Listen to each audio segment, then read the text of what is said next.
सरोज स्मृति। सूर्यकांत त्रिपाठी निराला जी का जीवन दुखों से भरा हुआ था।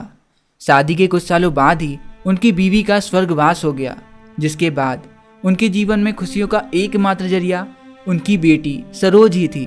लेकिन अफसोस की बात यह है कि एक बीमारी की वजह से उनकी बेटी की भी मृत्यु हो जाती है और अब वो इस दुनिया में बिल्कुल अकेले थे।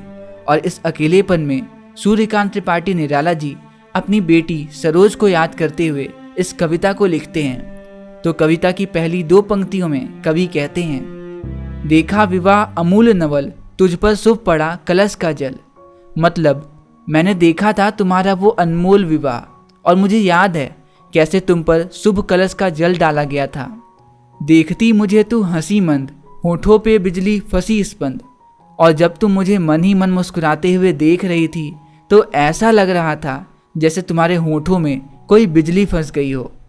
तो अगली दो पंक्तियों में निराला जी कहते हैं, उर्मे भर झूली छवि सुंदर, प्रिय की अशब्द श्रृंगार मुखर। और तुम्हारे दिल में तुम्हारे प्रिय पति की छवि एकदम साफ नजर आ रही थी, जो बिना कुछ कहे ही तुम्हारे श्रृंगार के माध्यम से एकदम स्पष्ट झलक रही थी। तू खुली एक उच्छ्वाद संग, विश्वास स्पंद बंद अंग अंग। और पहले तुम सारे घर में इधर से उधर खुली भागते रहती थी, लेकिन आज तुम्हारे शरीर का एक एक अंग एकदम स्थिर, एकदम शांत है। तो अगली पंक्ति में कवि कहते हैं, नत नयनों से आलोक उतर, कांपा अंधरों पर थर थर थर। और उस दिन वो जो तुम्हारी आंखों की आलोक मतलब आंखों की चमक थी वो कहीं गायब सी हो गई थी और तुम्हारे होंठ कांप रहे थे। शायद तुम्हें अपनी माँ की याद आ रही थी, शायद तुम कुछ कहना चाहती थी। देखा मैंने वह मूर्ति दी थी, मेरे वसंत की प्रथम गीति। और जब तुम किसी मूर्ति की तरह एकदम शांत थी तो तुम कुबेर भगवान की पत्नी रति की तरह दुनिया में सबसे खूबसूरत लग रही थी। और उस दिन तुम्हें देखकर मुझे यह एहसास हो रहा था कि शायद वसंत की तरह मेरे जीवन में खुशियों की वजह तुम ही हो। तो अगली पंक्ति में कवि कहते हैं, श्रृंगार रहा जो निराकार, रस कविता का उच्छाबित धार। और उस दिन जब तुम श्रृंगार कर कर मेरे सामने आई थी तो तुम इतनी प्यारी लग रही थी कि मेरी कविताओं के रस भी तुम्हारे सामने फीके से थे। गाया स्वर्गीय प्रिय संग, भरता प्राणों में राग रंग। और तुम मेरी और मेरी स्वर्गीय पत्नी के द्वारा गाया गया वो गाना हो जो हमारे जीवन में एक नया प्राण भर दिया। तो अगली दो पंक्ति में कवि कहते हैं, रति रूप प्राप्त कर रहा वही, आकाश बदल कर बना मही। और उस दिन तुम इतनी सुंदर, इतनी प्यारी लग रही थी कि ऐसा लग रहा था जैसे आसमान से कोई परी उतरकर धरती में आ गई हो गया ब्याह आत्मीय स्वजन, कोई थे नहीं ना आमंत्रण। और आखिरकार बहुत ही साधारण तरीके से तुम्हारा ब्याह भी हो गया, जिसमें सिर्फ बहुत ही करीबी लोग थे और किसी को भी आमंत्रण नहीं दिया गया था। तो अगली दो पंक्ति में कवि कहते हैं, था भेजा गया विवाह राग, भर रहा न घर निसी दिवस जाग। ना ही तो तुम्हारी शादी में कोई गाने गाए गए, ना ही तो रात भर जाग कर जगराते हुए। प्रिय मौन एक संगीत भरा, नव जीवन के स्वर पर उतरा। तुम्हारी शादी एक बड़े ही शांत संगीत की तरह हो गई और फिर वही शांत संगीत तुम्हारे नए जीवन पर उतर आया। तो अगली दो पंक्ति में निराला जी कहते हैं, माँ की कुल शिक्षा मैंने दी, पुष्प सेज तेरी स्वयं रची। मतलब माँ जो शिक्षा अपनी बेटी को देती है वह शिक्षा भी तुम्हें मैंने दी और एक माँ का फर्ज निभाते हुए विवाह के बाद पुष्प की सैया भी मैंने ही सजाई। सोचा मन में वह शकुंतला, पर पाठ अन्य यह अन्य कला।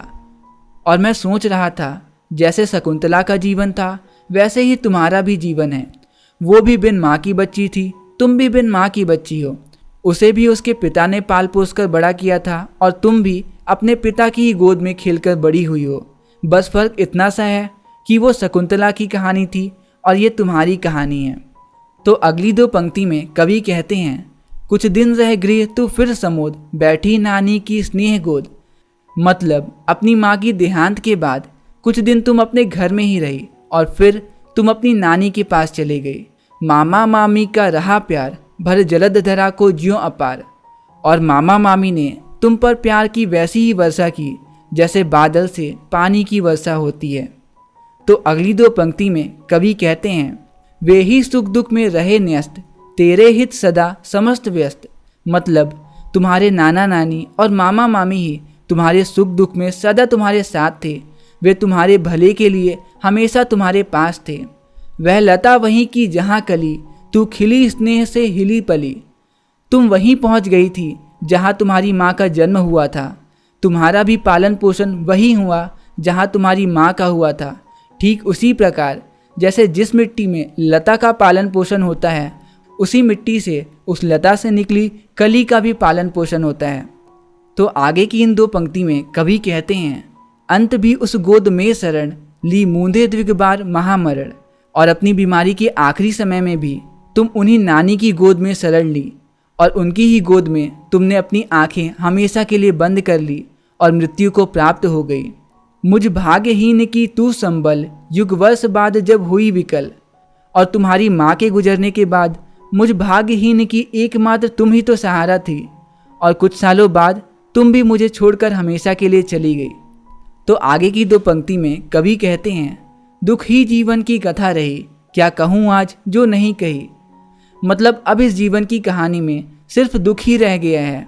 अब मैं इस दुख की कहानी को क्या कहूँ जो आज तक नहीं कही। हो इसी कर्म में वज्रप्रात, यदि धर्म रहे नत सदा मात।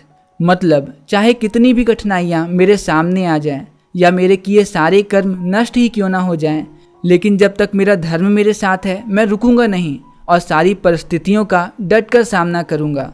तो आखिरी की इन 2 पंक्ति में कवि कहते हैं, इस पथ पर मेरे कार्य सकल, हो भ्रष्ट सीत के से सतदल। मतलब चाहे जिंदगी कितनी भी मेरी परीक्षा ले ले, मैं अपने रास्ते से हटने वाला नहीं, चाहे परिस्थितियाँ मुझे बर्बाद ही क्यों ना कर दे। कन्येगत कर्मों का अर्पण कर करता मैं तेरे तर्पण। और मैंने जितने भी धर्म और कर्म किए हैं, मैं उन सबको तुम्हें श्रद्धांजलि के रूप में अर्पण करता हूँ। तो बस यहीं पे ख़त्म होती है हमारी ये प्यारी सी पोयम सरोज स्मृति। मिलते हैं अगली वीडियो में अगली पोयम के साथ, और तब तक के लिए दीजिए मुझे इजाज़त। नमस्कार।